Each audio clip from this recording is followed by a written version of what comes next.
I think the greatest gift that it's given me, and many of us in this room, is the opportunity to use our voice for the voiceless.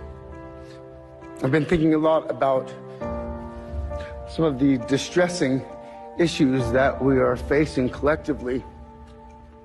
And I think at times we feel, or we're made to feel, that we champion different causes.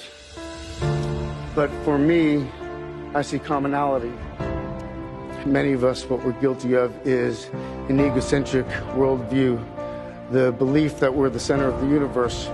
We go into the natural world and we plunder it for its resources.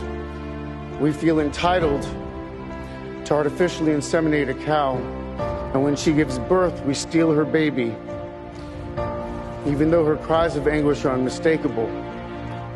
And then we take her milk that's intended for a calf, and we put it in our coffee and our cereal. And I think we fear the idea of personal change because we think that we have to sacrifice something to give something up.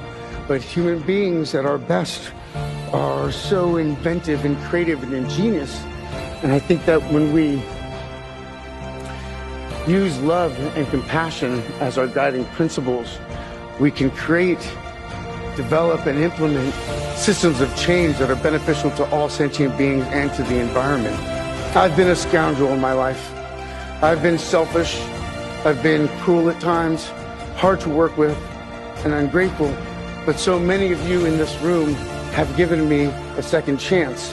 And I think that's when we're at our best, when we support each other, not when we cancel each other out for past mistakes, but when we help each other to grow, when we educate each other, when we guide each other towards redemption. That is the best of humanity. I want to, when he was 17, my brother wrote this lyric. He said, "Run to the rescue with love, and peace will follow."